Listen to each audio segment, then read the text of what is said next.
Hello दोस्तों, good morning all of you. Mathematics CGPA में मैं पवन सर आप सभी का स्वागत करता हूं। जैसा कि आप जानते हैं कि क्लास 8वीं का जो मैथ्स चल रहा है उसमें चैप्टर नंबर 12 चल रहा है और चैप्टर नंबर 12 की बात करें तो एक चर वाला रेखीय समीकरण को हमने क्या किया था, स्टार्ट किया था और एक वीडियो हमारा कंप्लीट भी हो चुका था जिसमें हमने क्या किया था 12.1 को हल किया था, सॉल्व किया था। 12.1 यानी कि हमने एक चरांक वाले रेखीय समीकरण में चर का मान निकालना सीखा था, किस प्रकार से आसानी से चरांक का मान निकाला जा सकता है। और अगर आपने उस वीडियो को अभी तक नहीं देखा है ना तो जाइए और उसे देख लीजिए, क्योंकि आगे का अगर एक्सरसाइज सीखना है तो पहले उसको सीखना बहुत जरूरी है। क्योंकि समीकरण अगर जब आपको हल करने नहीं आएगा तो यहाँ तो सिर्फ आपको समीकरण बनाना सीखना है और समीकरण हल करना मैंने इससे पहले वाले वीडियो में बताया है। तो आज अगर आपको इसको सीखना है तो उस समीकरण को भी हल करना आपको आना चाहिए, इसलिए आप उसे पहले वाले वीडियो को देख लीजिए, अच्छी तरीके से समझ लीजिए और इसके बाद इस वीडियो को देखिए तो आपको और भी अच्छी तरीके से समझ में आ जाएगा। यानी कि आज हम लोग 12.2 में जो है वो शाब्दिक समीकरणों को हल करने वाले हैं। यदि शब्दों में दिया रहेगा उसे पहले समीकरण के रूप में बदलेंगे और समीकरण जब बन जाएगा तो उसे हल करना सीखेंगे। ओके दोस्तों, तो आगे बढ़ने से पहले मैं यही कहूंगा दोस्तों, अगर आप मैथ्स सीखना चाहते हैं, आप अपने मैथ्स का डर भगाना चाहते हैं, किसी कम्पिटिटिव एग्जाम्स की तैयारी कर रहे हैं और आपको मैथ्स से डर लग रहा है, तो मैथ्स से रिलेटेड जो भी आपके डाउट्स हैं अगर उसे दूर करना है तो इस चैनल से क्या करिए, हमेशा के लिए जुड़ जाइए। और चैनल से जुड़ने के लिए सिर्फ दोस्तों एक ही काम करना है, लाल रंग का जो सब्सक्राइब लिखा है उसे सब्सक्राइब पे क्लिक कर लीजिए और बेल आइकन में ऑल की बटन जरूर प्रेस कर लीजिए। इसके बाद आपको मेरे द्वारा बनाई गई जितनी भी मैथ्स की वीडियो है वह आसानी से आपको नोटिफिकेशन मिलता रहेगा। वो सभी क्लासों की, चाहे 7वीं 8वीं 9वीं 10वीं कम्पिटिटिव एग्जाम्स हो, उन सभी में जो मैथ्स के क्वेश्चंस पूछे जाते हैं वो मैथ्स के क्वेश्चन आपको इस वीडियो पे आसानी से मिल जाएंगे। और दूसरी बात, सबसे नई बात, ये हिंदी में मिलेगा, क्योंकि बाकी तो जो वीडियो चैनल है वो सब आपको इंग्लिश में मोस्टली सिखाते हैं। मेरा ये जो चैनल है वो मोस्टली आपको हिंदी मीडियम के स्टूडेंट के लिए है, जो हिंदी मीडियम में पढ़ रहे हैं उनके लिए विशेष करके मैंने बनाया है। इसलिए आपको हिंदी में अगर पढ़ना है तो इस चैनल से हमेशा के लिए क्या करिए, जुड़ जाइए। ओके दोस्तों, और ज्यादा से ज्यादा लोगों के साथ शेयर करिए और वीडियो अच्छा लगे तो दोस्तों थंब की बटन जरूर दबाइए, जिससे आपके थंब से मेरा एक मोटिवेशन बढ़ता है और मोटिवेट करेंगे तो आपके लिए मैं और भी बेहतर जो हो सकता है वो करने की पूरी कोशिश करूंगा। ओके दोस्तों, चलिए आज स्टार्ट करते हैं हम लोग। सबसे पहला प्रश्न है 12.2 का, देखते हैं कि ये समीकरण कैसे बनता है और क्यों हमें बनाना नहीं आता है, क्या इसमें डर है, उस डर को मैं आपको यहाँ पे दूर करने जा रहा हूं। ओके, चलिए स्टार्ट करते हैं। पहला देखिए, लाइन को ध्यान से पढ़ना, शाब्दिक समीकरण को अगर हल करना है और आपको समीकरण बनाना सीखना है तो पहले लाइनों को अच्छे से समझिए कि वो प्रश्न वाला क्या कहना चाह रहा है और आपसे क्या पूछना चाह रहा है, उसकी भाषा में जाइए और उसकी भाषा के हिसाब से समीकरण को बताया जाता है। तो बोल रहा है माँ की आयु बेटे की आयु से 25 वर्ष अधिक है। इतनी लाइन से आपने क्या समझा कि दो लोग हैं, एक माता जी हैं और एक उनका बेटा है, दोनों की आयु का अंतर दिया है, क्योंकि बोला है बेटे से 25 साल बड़ी है, 25 साल अधिक है, यानी कि आप समझ गए होंगे माता जी 25 वर्ष अधिक है, यानी कि उन दोनों के बीच का जो आयु का अंतर है वो हमेशा 25 वर्ष का ही रहेगा। 2 साल बाद की बात करो चाहे 4 साल बाद, क्योंकि एक बार बेटा जब जन्म गया और उस समय माता की आयु रहेगी, उसके बीच का अगर डिफरेंस निकाल दिया तो हमेशा के लिए वही डिफरेंस क्या रहेगा, बना रहेगा, अंतर। तो बोल रहा है कि बेटा जितने भी साल का हो लेकिन माता उससे क्या है, 25 साल बड़ी है। ये इस लाइन से आपको समझ में आया। 8 वर्ष बाद, 8 वर्ष बाद यानी कि अब आपको फ्यूचर टेंस की बात कर रहा है कि भविष्य काल में 8 वर्ष बाद अगर हम बेटे और माता की आयु का अनुपात निकाले, अनुपात मतलब जैसे मान लीजिए एक संख्या 20 है और एक संख्या 25 है, आपको बोला जाए इसका अनुपात कितना होगा, तो 5 चौका 20, 5 पच्चे 25, जिस पहाड़े से दोनों संख्या कटेगी उसे काट दीजिए, एक ही पहाड़े से काटना चाहिए, तो 4/5 आ गया। यही इस संख्या का 20 और 25 का क्या है, अनुपात है। तो वैसे ही बोल रहा है कि बेटा उस समय जितना है और माता उस समय जितनी आयु की है, उनका जब अनुपात निकाला जाएगा तो वह अनुपात कितना आएगा, 4:5 है, सॉरी 4:9 है, हो जाएगा। तो बेटे की वर्तमान आयु क्या है, ज्ञात करना है। तो सिंपल सी लाइन में पहले आपको पूरे प्रश्न में जो तुलना किया है, किससे तुलना किया है, तो देख रहे हो यहाँ पे बोला है माँ की आयु बेटे की आयु से। तुलना किससे कर रहा है? माता की आयु का बेटे से। जिससे तुलना किया रहेगा उसी को क्या करिए? x मान लीजिए। तो बोल रहा है माता जी की जो आयु बेटे से किस में लगा? बेटे से। तो बेटे की आयु को क्या मानोगे? x मानोगे। तो माना बेटे की वर्तमान आयु, वर्तमान मतलब समझते हैं कि जो अभी आपको समय चल रहा है, तो बेटे की वर्तमान आयु क्या है? x वर्ष है। माता जी से 25 साल बड़ी है। अगर मैं बोलूं अगर कि कोई बच्चा 2 साल का है और 25 साल बड़ी उसकी माता है, यानी कितने? 25 साल बड़ी है। 2 साल का बेटा है, 25 साल बड़ी, यानी कि माता कितनी हो गई? 27 वर्ष ना। उसमें क्या करोगे? जोड़ दोगे कि नहीं जोड़ोगे? तो वैसे ही आपको यहाँ पे बोल रहा है, लेकिन चरांक में कैसे जोड़ोगे? अरे तो जोड़ने का मतलब है चरांक में नहीं जुड़ेगा तो सिर्फ इतना लिख सकते हो, है ना। तो आपको हो जाएगा माता की वर्तमान आयु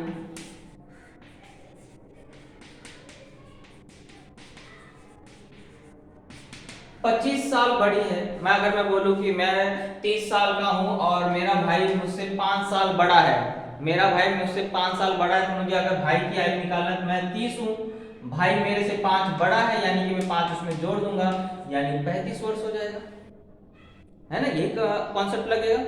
अगर मैं 25 साल का हूं और 8 साल मेरा भाई बड़ा है, तो 25 में क्या करोगे? 8 जोड़ोगे 33।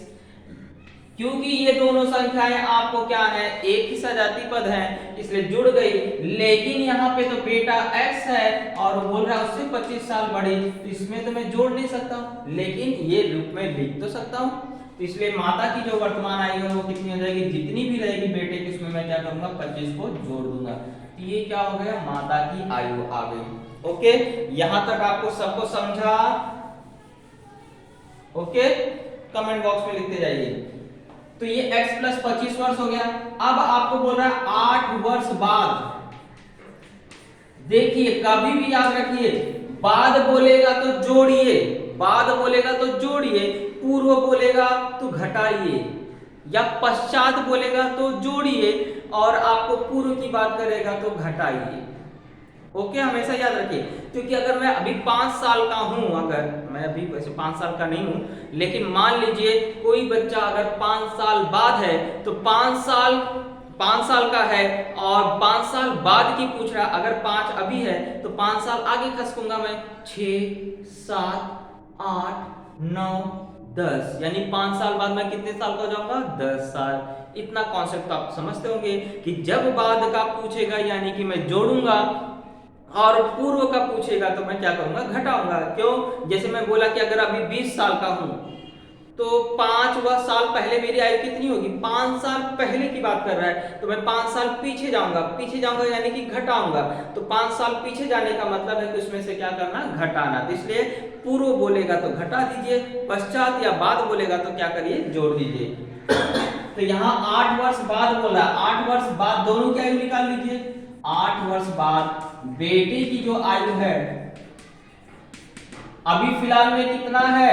x, और बाद में बोला तो मैंने क्या बोला? उसमें जोड़ना मतलब जो अभी है, अभी क्या है उसकी? x है। तो x में बोलोगे कैसे जोड़ते हैं सर? नहीं जोड़ सकते तो लिख तो सकते हो ना, x प्लस क्या होगा? 8 होगा। क्योंकि हमें x ही तो नहीं मालूम है, x मालूम होता तो निकालने का फटाफट जोड़ के निकाल लेते थे। तो अभी वर्तमान आयु उसकी बेटे की x है, तो 8 साल बाद कितना होगा? x प्लस 8, यानी कि x का जो भी मान रहेगा उसमें मैं 8 को क्या करूंगा? जोड़ दूंगा। और माता कितनी हो जाएगी? जाहिर सी बात है माता की अभी आयु कितनी है? x प्लस 25 है, उसमें मुझे क्या करना है? 8 जोड़ देना है। तो क्या हो जाएगा? x प्लस, क्योंकि ये दोनों भाई भाई ये जुड़ सकते हैं, है ना, इसमें कोई भाई भाई था नहीं, जुड़ा नहीं, तो x धन क्या हो जाएगा? 25 और 8 कितना हो जाएगा? 33 वर्ष। अब प्रश्न क्या बोल रहा है कि इन दोनों का अगर अनुपात लेते हैं तो अनुपात 4/9 आता है। अनुपात मतलब बटे में लिखना, वो भी किसको पहले बोला? बेटे को पहले बोला है, माता को बाद में बोला है। देखो बड़ी संख्या भी नीचे 9 है ना, और वो छोटी संख्या ऊपर है, यानी कि बेटे का है और ये माता का है। तो आपको दिया है बेटे की आयु और इसका अनुपात, बेटे की आयु, वर्तमान आयु की नहीं बात कर रहा है, कब की बात कर रहा है, 8 वर्ष बाद की बात कर रहा है। तो बेटे की आयु प्लस माता की आयु, प्लस नहीं अनुपात, हाँ, माता की आयु का जो अनुपात है वो कितना दिया है, 4:9 है। पर मैंने अभी निकाला तो वो आपको क्या है, x प्लस 8 है, और माता का क्या है, x प्लस 33 है, और ये वैल्यू किसके इक्वल है, अनुपात में 4:9 है ना। हमने 8 वर्ष बाद निकाला तो हमारा ये आया था, लेकिन प्रश्न दिया है उसका अनुपात तो 4:9 है, यानी दोनों की वैल्यू क्या है, इक्वल है। दोनों की वैल्यू इक्वल है यानी कि हम बीच में क्या लगा दिया, बराबर। अब इसको हल कैसे किया जाता है, इसके लिए मैंने बताया था 12.1 मैंने सिखाया है। 12.1 के सवाल आप देखेंगे तो आपको आसानी से इसको हल करने आ जाएगा। कि मैंने आपको बताया था इस तरह से दो अनुपात अगर आपस में बराबर देखेंगे तो तिर्यक गुणा किया जाता है इस समीकरण को हल करने का तरीका। तो 9 का गुणा यहाँ पर होगा और 4 का गुणा यहाँ पे होगा।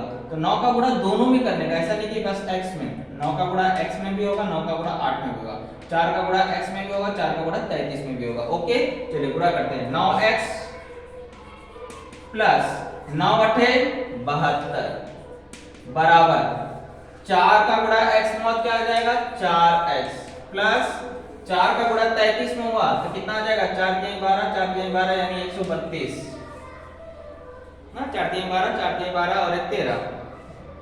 अब भाई को भाई के पास लेकर आइए। भाई कौन किसका भाई है, x वाला भाई x का है, संख्या वाला भाई संख्या का है, तो दोनों को एक पास ले जाना। लेकिन मैंने आपको बताया था जब हम किसी का पक्षांतर करते हैं तो प्लस वाली संख्या माइनस में हो जाती है, माइनस वाली संख्या प्लस में हो जाती है, गुणे वाली संख्या भाग में हो जाती है और भाग वाली संख्या किस में आ जाती है, गुणे में। तो मैं पहले भी भाई को भाई के पास ले जा रहा हूं, यानी कि वह प्लस और माइनस में चेंजेस होगा। तो 9 ये 4x इधर है, प्लस में इधर आएगा तो क्या हो जाएगा, 9x के पास प्लस से, क्योंकि बराबर के उस तरफ वाली संख्या इस तरफ आ रही है। बायां पक्ष इसको बोलते हैं, बराबर के तरफ जो होता है वो बायां पक्ष होता है, बराबर के तरफ जो होता है दायां पक्ष। तो 4x दाएं पक्ष में था, अब उठ के कहां आ रहा है, बाएं पक्ष में, यानी कि इसका चिन्ह यहाँ पे प्लस का माइनस हो जाएगा। बराबर का चिन्ह लगा दीजिए क्योंकि भाई के पास x वाला भाई आ चुका है, संख्या को तो मुझे उधर ले जाना है ना। तो कैसे ले जाओगे, 132 अपनी तरफ ही है ना, राइट हैंड साइड था, राइट हैंड साइड में ही है। ये धन 72 इसका भाई है, ये यहां से जाएगा तो यहां पे क्या हो जाएगा, -72। इस लाइन में किसी को भी डाउट नहीं आना चाहिए, क्योंकि यही चीज मेन आपको सीखना है, कैसे भाई को भाई के पास ले जाते हैं और कौन सा चिन्ह लगाते हैं। तो फिर से मैं एक्सप्लेन कर रहा हूं, 9x यहीं पर है इसलिए इसका चिन्ह नहीं बदला, 4x प्लस में है यानी कि दाएं से कहां आ रहा है, बाईं तरफ आ रहा है, तो इसका चिन्ह बदलेगा, माइनस हो जाएगा। और बराबर का चिन्ह लगा दीजिए, समीकरण में हमेशा एक बार बराबर आ गया तो हमेशा बराबर का चिन्ह बीच में बना रहेगा। अब आपको देखिए 132 अपना स्थान नहीं बदल रहा, 72 अपना स्थान बदल रहा है, तो इसलिए प्लस का माइनस हो गया। क्यों, यही संख्या एक दूसरे के पास गई तो भाई को भाई के पास भी लेके आओगे तो x वाला भाई x के पास ही जाएगा ना। अब ये थोड़ी बोलोगे इसके साथ जुड़ जाएगा, ये दोनों भाई है क्या, ये x वाला है, ये 72 वाला है। चलिए 9x में से 4x गया तो कितना बचता है, 5x। 172 में से सॉरी 132 में से 72 घटा दीजिए, 2 में से 2 गया 0, 3 में से 7 गया जाता है का, नहीं जाता ना, तो 13 हो जाएगा। 13 में से 7 गया तो कितना बचता है, 6, तो 60 हो गया। आने का अब देखो x के बाजू में जो 5 है ना वो कौन रूप में है, गुणे रूप में है। x 5x मतलब होता है 5 गुणा x, यानी कि 5 में कौन सी संख्या से गुणा करूं तो 60 आ जाए, ऐसा मतलब हुआ इसका। तो मैं जानता हूं मुझे पता करना है, तो मैं यहाँ 5 गुणे में, उधर जाएगा क्या हो जाएगा, भाग में। तो 60 में क्या करिए, 5 से भाग दे दीजिए तो 12 आ गया। x किसको माना था हमने, बेटे की वर्तमान आयु को, और यही तो आपसे पूछा है बेटे की वर्तमान आयु, याद कीजिए। तो हमारा आंसर आ चुका है। माता का पूछा नहीं तो माता का निकालने की जरूरत नहीं, अगर माता का पूछता तो 12 धन 25 कर देते थे ना, बेटा 12 है, माता 25 है, 25 वर्ष बड़ी है यानी कि 25 जोड़ देते थे, 37 आ जाता था। लेकिन माता का पूछा नहीं है तो हम डायरेक्ट लिख देंगे कि बेटे की वर्तमान आयु कितनी, 12 वर्ष। ओके, ये हुआ हमारा पहला सवाल। अब हम लोग बढ़ते हैं अगले सवाल की तरफ। इसको लिख लीजिए या स्क्रीनशॉट फोटो खींच लीजिए, बाद में लिख लेना। ओके, चलते हैं सेकंड क्वेश्चन पे।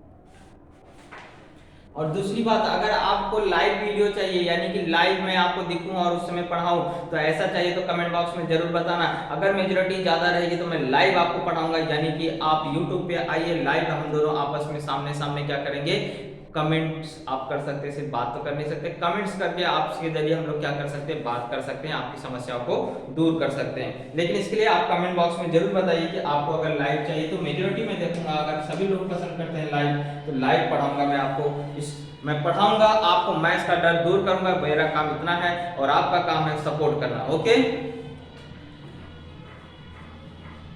सपोर्ट करना, साथ ही साथ पढ़ना, स्टडी करना, मैथ्स को आगे, मैथ्स का डर भगाना है। चलिए क्वेश्चन नंबर 2 देखते हैं। बोल रहा है किसी भिन्न का हर उसके अंश से 12 अधिक है। अरे भिन्न का होता है, पहले ये तो पता होना चाहिए भिन्न क्या होता है। देखिए भिन्न में एक होता है अंश और एक होता है हर। अंश और हर से जो मिलके बनती है इसी को बोला जाता है भिन्न। इसी को क्या बोला जाता है, भिन्न। ऊपर एक नंबर लिखा रहेगा तो जो ऊपर नंबर लिखा होता है उसको बोलते हैं अंश, और नीचे एक नंबर लिखा होता है उसको बोलते हैं हर। और अंश और हर से बनी हुई इस संख्या को बोला जाता है भिन्न। जैसे एग्जाम्पल के रूप में मान लीजिए 7/9, तो ये क्या हुआ, एक भिन्न हुआ। ओके, और कभी कभी ऐसा भी लिखा जाता है तो ये मिश्रित भिन्न है, 3 सही 7/9, तो ये भी भिन्न है और ये भी भिन्न है, लेकिन दोनों अलग अलग प्रकार के भिन्न है। भिन्नों के प्रकार अगर पढ़ना रहेगा तो हम लोग किसी और क्लास में पढ़ेंगे। फिलहाल अभी आप भिन्न में इतना समझिए, एक ऊपर वाले को बोलते हैं अंश और नीचे वाले को हर बोलते हैं। इंग्लिश की बात किया जाए तो इसको न्यूमरेटर बोलते हैं और इसको डिनोमिनेटर बोलते हैं। ओके, चलिए अब हम लोग देखिए प्रश्न में क्या बोला है। किताब सबके पास होगा क्योंकि ये भी प्रश्न लिखने में बहुत टाइम चला जाएगा। किसी भिन्न का हर उसके अंश से 12 अधिक है। पहले ही मैंने बताया था, किससे तुलना किया वो पढ़ लो ध्यान से। किसी भिन्न का हर, हर की बात कर रहा है, अंश से किस में लगा, अंश में, तो अंश को मान लोगे x, माना भिन्न का जो अंश है x है, और हर की बात कर रहा है तो हर आप देख लीजिए, हर क्या होगा, अंश से 12 अधिक है। अधिक है मतलब जोड़ देना। मैं बोलूंगा मेरे पास उससे 5 रुपया ज्यादा है, ज्यादा है तो मैं प्लस करूंगा ना। मान लीजिए उसके पास 10 रुपया, मेरे पास 5 रुपया ज्यादा उससे, यानी 10 धन 5, मेरे पास कितना रुपया, 15 रुपया। तो ज्यादा बोलेगा, अधिक बोलेगा तो जोड़ देने का, कम बोलेगा तो घटा देने का।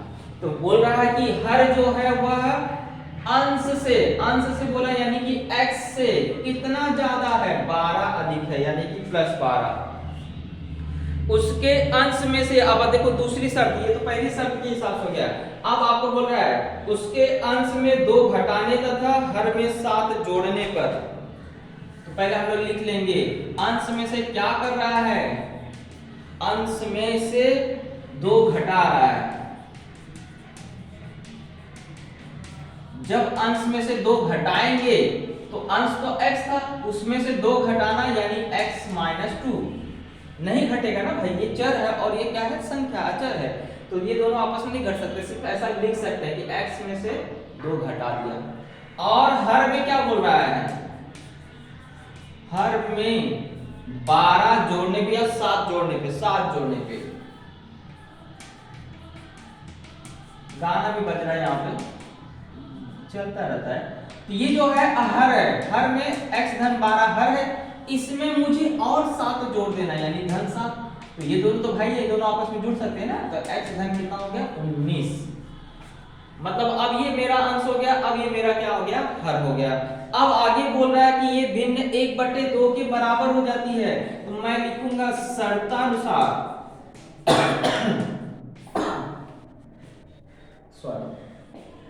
शर्तानुसार वो बोल रहा है कि अब जो अंश है और अब जो हर है इसका अनुपात 1/2 के बराबर है। तो मेरा अंश क्या है, x - 2, और हर क्या है मेरा, x + 19, और ये बराबर है किसके, 1/2 के। बन गया ना समीकरण। अब इसी को क्या करना है, हल करना है। और जस्ट इसके पहले वाले सवाल में मैंने बताया इस प्रकार के समीकरण को हमेशा तिर्यक गुणा करके क्या करते हैं, सॉल्व करते हैं। तो 2 का गुणा यहाँ होगा, 1 का गुणा यहाँ होगा, लेकिन हमने पढ़ा है 1 का गुणा करने से कौन चेंज नहीं होता है, पढ़ा है ना। तो कहाँ है हम चेंज करेंगे, हम सिर्फ यहाँ 2 का गुणा करेंगे, 2 का गुणा करेंगे तो क्या हो जाएगा 2x, 2 का गुणा 2 में हुआ -4 आएगा, कहाँ है यहाँ माइनस में ना, माइनस प्लस माइनस होता है। ओके, अब बराबर का चिन्ह, 1 का गुणा इसमें होगा, 1 का गुणा इसमें करने से कोई फर्क पड़ेगा क्या, नहीं, वही आ जाएगा x + 19। एक x लिखो तो भी चलता है, x लिखो तो भी चलता है। अब क्या करोगे, अभी बताया था भाई को भाई के पास लाओगे, 2x का भाई x है लेकिन है कहां, दूसरे देश में है, इस देश में आएगा तो प्लस का क्या हो जाएगा, माइनस हो जाएगा 2x, ये अब इसका भाई यहां लिखा जाएगा, है ना। x वाला x के पास खींच के आ रहा है तो x वाले को x के साथ एक साथ लिखो। अब बीच में कौन सा चिन्ह है, बराबर लगा दो।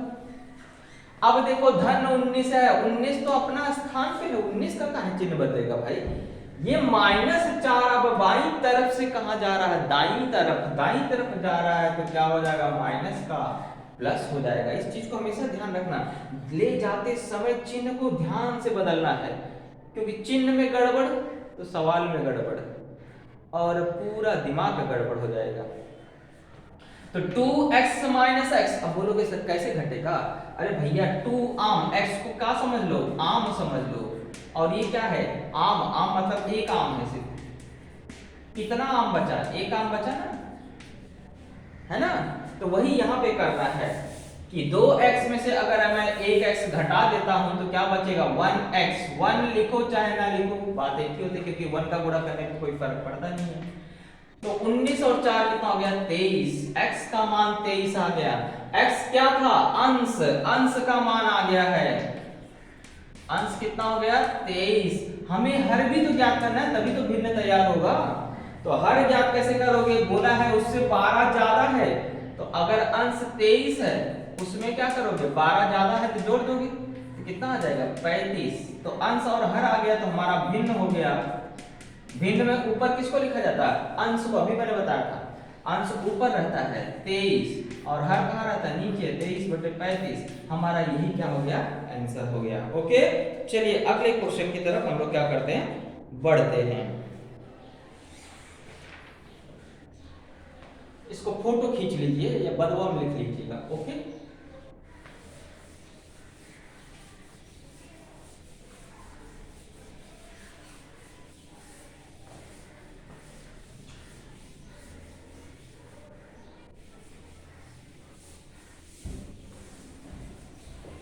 चलिए प्रश्न नंबर 3 पे आते हैं।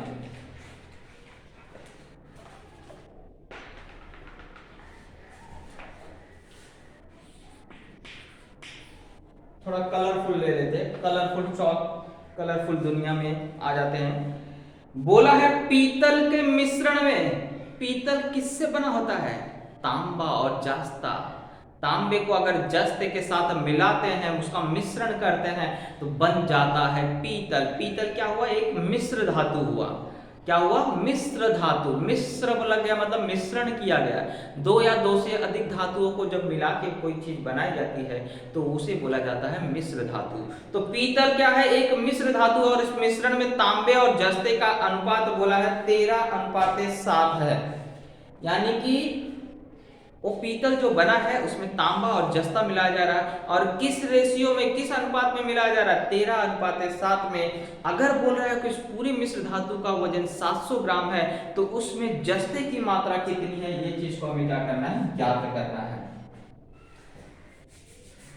तो देखो प्रश्न में बोला है कि पीतल है, पीतल किससे बना हुआ है, 2 चीजों से बना हुआ है। एक बना हुआ है तांबा, उसमें मिलाया गया है, और तांबा, और दूसरा चीज मिलाया है जस्ता। दूसरा चीज क्या मिलाया है, जस्ता। इसका रेशियो दिया गया है कि तांबा 13:7 में क्या किया गया है, मिलाया गया है। जब रेशियो दिया है तो हम इसके सामान्य गुणज को क्या मानेंगे, x। क्योंकि ये अनुपात कब आता है, जब हम किसी एक संख्या से किसी को क्या करते हैं, संख्याओं को विभाजित करते हैं। जैसे मैंने अभी आपको उदाहरण दिया था, अगर 45/50 में लेता हूं तो मैं इसको 5 से डिवाइड कर सकता हूं, क्योंकि दोनों किस पार्ट में आते हैं, 5 से। 5 से मैंने डिवाइड किया, क्या हो गया 9, और यहाँ पे आपको आ गया 5×50, तो 9:10। ये इन दोनों संख्याओं का क्या है, अनुपात है।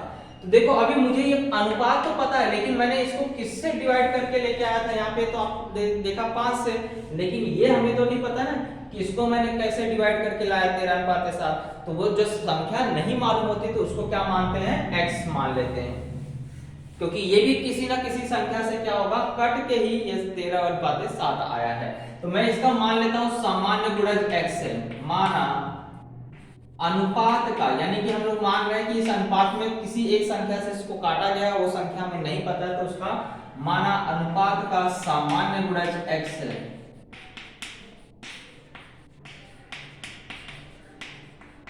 ओके, तो इसका मतलब है कि अगर सामान्य गुणज x है तो तांबा कितना हो गया, 13x, उसमें गुणा कर देने का, गुणज बोला मतलब गुणा करना है ना, तो तांबे की मात्रा कितनी हो गई, 13x, और जस्ता कितना हो गया, जस्ता 7 अनुपात में था, तो उसमें 7 में x का गुणा कर दो, तो इतना तांबा हो गया और इतना जस्ता हो गया। लेकिन प्रश्न वाला क्या बोल रहा है कि इन दोनों का वजन टोटल कितना हो रहा है, 700 ग्राम, यानी कि इसको अगर मैं जोड़ता हूं, क्योंकि टोटल वजन बोला है ना 700 ग्राम, तो 700 ग्राम मतलब इतना तांबा और इतना जस्ता, दोनों को जब मैं मिला रहा हूं, टोटल मिक्स कर रहा हूं, तो मेरा टोटल ग्राम कितना आ जा रहा है, 700 आ जा रहा है।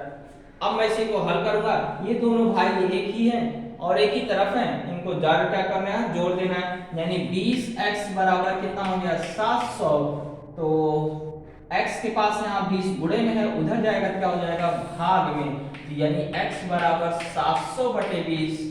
अब शून्य से शून्य का हुआ, कट गया, शून्य से शून्य कटना मतलब 10 से भाग चला गया। अब 70/2, 70/2 यानी 70 का आधा, 70 का आधा कितना होता है, 35। x का मान 35 आया और मुझे क्या निकालना है, जस्ता का मान, तांबे का नहीं पूछा तो तांबा नहीं निकालेंगे, जस्ता निकालेंगे। जस्ता निकालना है तो यहाँ पे x की जगह कितना रख देना है, 35, तो 7 × 35 वही आपको क्या हो गया, जस्ता। अगर तांबा पूछा होता तो 13 × 35 हो जाता था।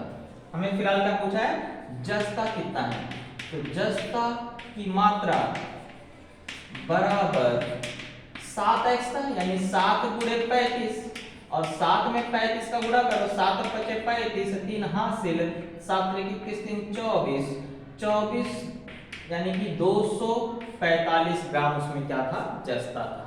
यही हमारा क्या हो गया, आंसर हो गया। ओके, चलिए बढ़ते हैं अगले प्रश्न की तरफ।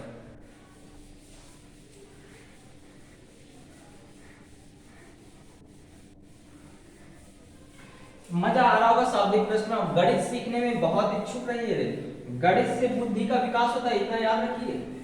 गणित अगर आपने प्रश्नों को हल करना सीख गया तो जीवन में आने वाली समस्याओं को कैसे दूर किया जा सकता है, ये आपको दूर करने से कोई नहीं रोक सकता, इतना याद रखिए, क्योंकि यहीं से मस्तिष्क का विकास होता है। इसलिए गणित को बहुत तेजी से पढ़ा करो, मस्तिष्क का विकास किया करो, और विकास करने के लिए गणित जरूर पढ़ना पड़ता है। चलिए आगे का प्रश्न बोला है, 3 क्रमिक पूर्ण संख्याओं का योगफल 45 से अधिक किंतु 54 से कम है, तो वह संख्याएं ज्ञात कीजिए। ज्यादा शर्त आपको यहां दिया नहीं, ज्यादा जानकारी नहीं दिया है, लेकिन जो जानकारी दिया है उसके आधार पर वे संख्याएं कौन सी हो सकती है वो चीज का आपको पूछा है। 3 क्रमिक, पहले यहां से मतलब समझ जाइए, क्रमिक मतलब क्या होता है, क्रमिक, क्रमिक का मतलब होता है क्रम से आने वाली संख्या। जैसे कोई संख्या मैंने स्टार्ट किया 4, तो 4 के बाद आप जानते हैं अगला नंबर क्या आता है 5, और अगला नंबर क्या आता है 6, इन्हें बोला जाता है क्रमिक। अगर मैं 10 लेता हूं तो 10 के आगे के नंबर क्या होगा 11, 11 के आगे कौन सा होगा 12, तो 10, 11, 12 क्या हो गई, क्रमिक संख्याएं हो गई। 101 लिया है, 101 के आगे क्या आता है 102, 103, ये क्या हो गया क्रमिक। इसके आगे भी 4 संख्या बोलेगा तो 104, 5 संख्या बोलेगा तो 105, इस तरह से हम लोग आगे बढ़ सकते हैं। तो क्रमिक मतलब एक के बाद एक आने वाली संख्या, लगातार जो संख्याएं होती हैं उन्हें कहा जाता है क्रमिक। तो हमारे पास 3 क्रमिक संख्या है, तो क्रमिक तो कोई भी हो सकती है, लेकिन वो हमें पता ही नहीं है, तो हम लोग क्या करेंगे, उसको x मान लेंगे। लेकिन हमें इतना मालूम है कि क्रमिक बोला है तो अगर एक संख्या x है तो दूसरी वाली उससे एक क्या होगी, ज्यादा होगी, और तीसरी वाली संख्या दो ज्यादा होगी। तो यानी कि हमारी जो तीन क्रमिक संख्या है, माना पहली क्रमिक संख्या, अगर हमने छोटे वाले को x माना है तो दूसरी क्या हो जाएगी, उससे एक ज्यादा, दूसरी क्रमिक संख्या क्या हो जाएगी, उससे एक ज्यादा, यानी क्योंकि अगला ही नंबर होगा। तो अगर x 5 है तो ये क्या होगा, 5 धन 1 यानी 6। अगर ये 7 है तो ये 7 धन 1 यानी 8 होगा। तो जो भी नंबर रहेगा उसमें एक क्या करना है, जोड़ना, अगली नंबर निकालना है। और तीसरी संख्या क्या होगी, उससे दो ज्यादा, है ना, इससे एक ज्यादा यानी कि इससे दो ज्यादा, तो x + 2 लिख सकते हैं, है ना, ऐसा होगा ना। x + 1 आया, इसमें एक और जोड़ दीजिए तो ये क्या हो जाएगा, x + 2 हो जाएगा, यानी तीसरी संख्या क्या होगी, x + 2। अब शर्त क्या बोल रहा है, शर्त ये बोल रहा है कि इनका योगफल 45 से ज्यादा है, 45 से ज्यादा है, यानी कि पहली शर्त ये बोल रहा है, देखिए दो शर्त यहां बोला है कि अगर इसका टोटल करें तो 45 से ज्यादा होना चाहिए, लेकिन 54 से क्या होना चाहिए, कम। यानी कि x + x + 1 + x + 2, अगर इनको जोड़ते हैं तो इस 45 से ज्यादा आना चाहिए, यानी कि इसकी तरफ नहीं, और 45 क्या होगा, छोटा, यानी कि ये नंबर क्या है, 45 से बड़ा है इसका टोटल। और दूसरी शर्त बोल रहा है कि अगर इसको मैं जोड़ूं तो इसका मान, इसका योगफल 54 से कम आना चाहिए, यानी 54 बड़ा होगा, यानी कि वो बोल रहा है कि योगफल 45 और 54 के बीच में ही होना चाहिए, 45 से ज्यादा होना चाहिए, 54 से कम होना चाहिए। उसी शर्त से मुझे ये संख्याएं क्या करना है, पहचानना है। तो देखिए भाई भाई भाई, तीन भाई हैं, तीनों जुड़ गए आपस में, 3x, इसका भाई 2 के साथ, यानी कि 3 हो गया। अब ये धन 3 उधर जाएगा, क्या होगा, माइनस, तो 45 - 3 तो कितना आ गया, 42। ये चिन्ह बनाए रखिए, क्योंकि बराबर नहीं बोला है, बोला ज्यादा है, यानी कि ये चिन्ह बना रहेगा। अब 3 यहां गुणे में उधर जाएगा, क्या हो जाएगा, भाग में, यानी ये पता चल गया है कि जो x है, यानी पहली संख्या है, वो 14 से बड़ी होनी चाहिए। 14 भी नहीं ले सकते, 14 से बड़ी संख्या क्या होती है, 15। तो पहली संख्या अगर 15 है तो दूसरी संख्या क्या होगी, 16 होगी, और तीसरी संख्या क्या होगी, 17 होगी। इस शर्त से यही हुआ, x बड़ा है 14 से, 14 से बड़ा कौन सा अगला नंबर आता है, 15 आता है, यानी 15, 16, 17, ये क्या हो गई, तीन संख्याएं आ गई इस शर्त से। और अगली संख्या क्या बोल रहा है, अगली शर्त से बोलते हैं x x x जुड़ा तो 3x, धन 3 छोटा है 54 से, धन 3 उधर गया,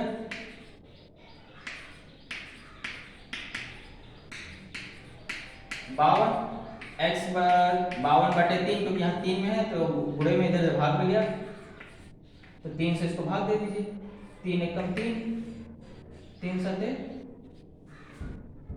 हाँ 54 में 3 गया, क्या आता है, सॉरी 17। तो ये बोल रहा है कि x का मान 17 से छोटा ही होना चाहिए। यहां बोल रहा है x का मान 14 से बड़ा होना चाहिए, और यहां बोल रहा है कि x का मान, x के मान की बात कर रहा है, इसका मान नहीं बात कर रहा है, x का मान जो होना चाहिए 17 से कम होना चाहिए। यानी कि हम पॉसिबिलिटी यहां पे क्या कर सकते हैं, अगर 14 से बड़ा नंबर लेते हैं तो 15, 16, 17, और 14 से बड़ा और एक नंबर आएगा 16 भी आ सकता है, हो सकता है ये 16 हो, तो 16, 17, 18 हो सकता है, लेकिन 17 ले सकते हैं क्या, नहीं। यहाँ शर्त में बोला है x का मान 17 से छोटा है, यानी कि 14 से बड़ा 17 से छोटा, तो 14 से बड़ा और 17 से छोटा दो ही नंबर आता है ना, एक होता है 15 और एक होता है 16। तो यही दो नंबर को x मान करके हम संख्या बता सकते हैं, क्योंकि उसने शर्त बोला है कि x 14 से बड़ा होना चाहिए और 17 से क्या होना चाहिए, छोटा होना चाहिए। x की बात कर रहे हैं, इन दोनों की बात नहीं कर रहा है। तो x हम दो ले सकते हैं, या तो 15 ले सकते हैं या तो 16 ले सकते हैं, और इसके हिसाब से हम लोग क्या कर सकते हैं, संख्याएं ज्ञात कर सकते हैं। तो वे संख्याएं क्या क्या हो सकती हैं, वे संख्याएं x का मान 15 तो 16 होगा अगला नंबर, और अगला नंबर क्या होगा, 17। तो ये एक पॉसिबिलिटी है। या अगर दूसरा स्टार्ट 16 से करते हैं तो 16, 17, 18, यही तीन क्या होंगी संख्याएं होंगी, या तो 15 16 17 होगा या तो 16 17 18 होगा। 17 नहीं ले सकते क्योंकि उसने बोला है x का मान 17 से क्या है छोटा है। ओके, तो ये हुआ हमारा आंसर। आगे बढ़ते हैं।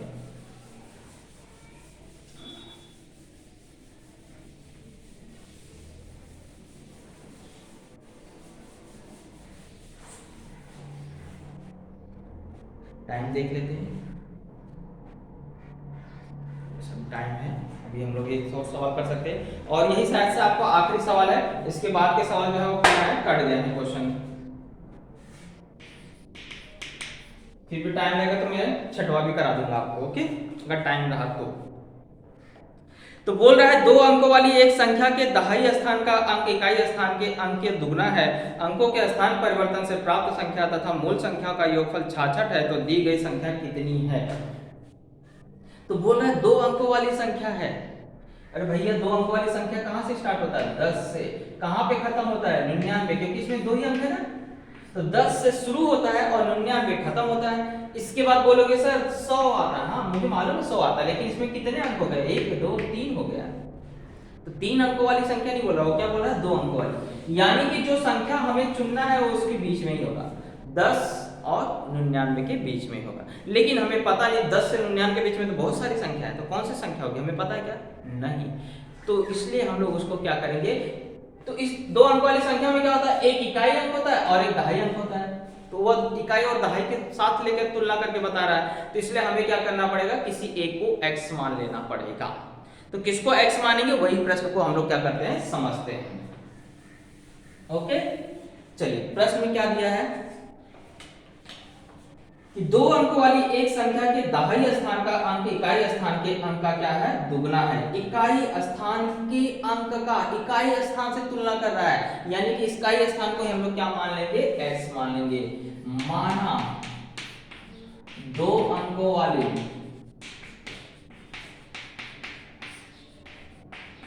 संख्या का इकाई अंक x है। अब दहाई अंक क्या होता है, अरे तो दहाई अंक पता होगा ना कि दो अंकों में एक इकाई होता है, जो किनारे होता है इकाई, और इस साइड जो होता है दाईं तरफ वो क्या होता है, दहाई होता है। तो दहाई अंक क्या है, उसका आपको संबंध दिया है कि दहाई स्थान का अंक इकाई स्थान के अंक का 2 गुना है। दहाई अंक जो है वो इकाई का 2 गुना, 2 गुना, गुना मतलब गुना कर देना, यानी कि 2x हो जाएगा। मैंने 2 का उसमें क्या कर दिया, गुणा कर दिया। तो ये मेरा दहाई अंक हो गया और ये क्या हो गया, मेरा इकाई स्थान। अब ये आपको अच्छी तरह से मालूम है कि जैसे मुझे अगर 25 को लिखना है तो मैं क्या करता हूँ, जो इकाई स्थान पे होता है उसमें 1 का गुणा करता हूँ, जो दहाई स्थान पे होता है उसमें 10 का गुणा करता है। इसको ऐसे विस्तार करते हैं ना, बचपन में प्राइमरी में सीखा था 5वीं क्लास में कि इकाई स्थान वाला यानी कि इकाई से 1 से गुणा करो, दहाई स्थान वाले से 2 से गुणा करते हैं, 10 दूनी क्या हो जाता है 20 और ये 5 एकम 5 यानी बन जाता है 25। ऐसी बनता है ना दो अंक वाली संख्या। तो जो भी दशम आपको 45 को लिखना है, ये इकाई स्थान पे यानी कि 5 गुणे 1 लिखोगे, धन 4 जो दहाई स्थान पे उसमें क्या करते हैं, 10 का गुणा करते हैं। अगर सैकड़ा होता तो उसमें 100 का स्थान पे 100 से गुणा करते हैं, और 1000 वाले का स्थान पे 1000 से गुणा किया जाता है। तो जो जिस स्थान पे है उससे क्या किया जाता है, उसका गुणा किया जाता है अगर उसका विस्तार करना है। तो ऐसे ही हमें इसको अगर बनाना है दो अंकों वाली संख्या,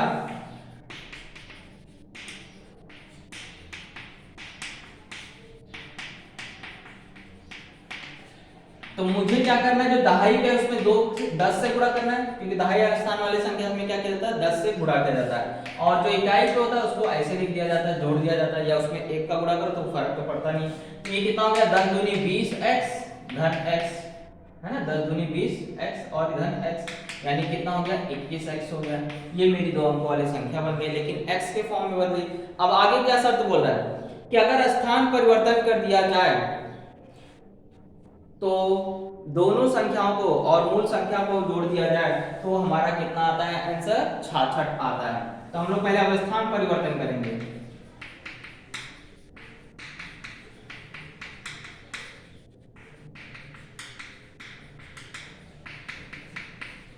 चलिए इसका भी मतलब समझ लेते हैं, स्थान परिवर्तन मतलब क्या होता है। जैसे मान लीजिए आपको एक संख्या 63 है, अगर मैं स्थान परिवर्तन करता हूं मतलब इकाई वाले स्थान को कहां लाता हूं, दहाई वाले पे, और दहाई वाला स्थान कहां ले जाता हूं, इकाई पे, तो संख्या क्या बन जाती है, 36 बन जाती है। इसको बोलते हैं स्थान परिवर्तन करना। जैसे 47 है, अगर मैं स्थान परिवर्तन करूंगा तो 7 यहाँ आ जाएगा और 4 यहाँ चला जाएगा, यानी 74 बन जाएगा। तो इसको बोलते हैं स्थान परिवर्तन करना। ओके, तो ऐसे यहाँ पे अगर मैं स्थान परिवर्तन करता हूं तो मेरा दहाई अंक क्या हो जाएगा, x हो जाएगा, क्योंकि अभी इकाई पे था, अब दहाई पे क्या हो जाएगा, x आ जाएगा। तो 10 गुणे x प्लस इकाई वाला ये बन जाएगा, तो 2x यहाँ आ जाएगा। तो 10x धन 2x यानी कि आपका कितना आ जाएगा, 12x। अब शर्त ये बोल रहा है कि इन दोनों को जोड़ने पे कितना आता है, 66 आता है। तो शर्तानुसार क्या बोल रहा है कि अगर इसको और इसको मैं जोड़ता हूं, यानी 21x प्लस 12x को अगर मैं जोड़ता हूं तो उत्तर कितना आता है, 66। यही मेरा शर्त था, दोनों को जोड़ा और ये बराबर आता है किसके, 66। अब बोलोगे सर कहां 66 आ रहा है, अरे शर्त बता रहा है कि अगर ये संख्या और ये संख्या को जोड़े तो 66 आता है। इसी शर्त के आधार पर मुझे x का वैल्यू यहाँ पे क्या आएगा वो चीज को क्या करना है। चलिए ये दोनों को जोड़ा तो कितना आ गया, 33x हो गया। 33 यहाँ गुणे में उधर जाएगा, क्या हो जाएगा, भाग में। तो 66 बटे 33 भाग जीता आएगा तो 2 बार जाएगा, यानी x कितना है, 2। x 2 है यानी इकाई अंक 2 आ गया।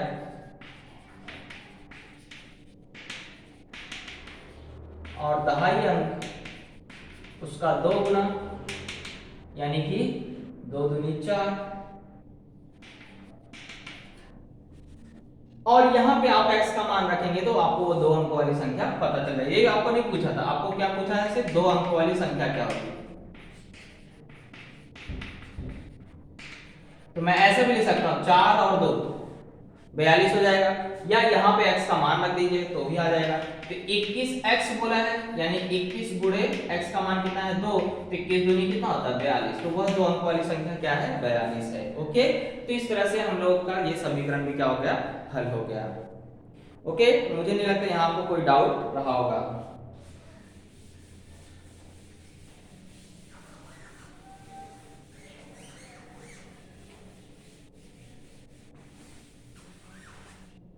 ओके दोस्तों, तो इस तरह से मैंने आपको टोटल 10 सवाल थे। 10 में से मैं जैसे मैंने बताया कि 7वें 8वां 9वां 10वां 3 क्वेश्चन कटा है, या 6वें से ही कटा है। ये 6वें का कंफर्म नहीं क्योंकि मेरे पास अभी वो चार्ट नहीं है।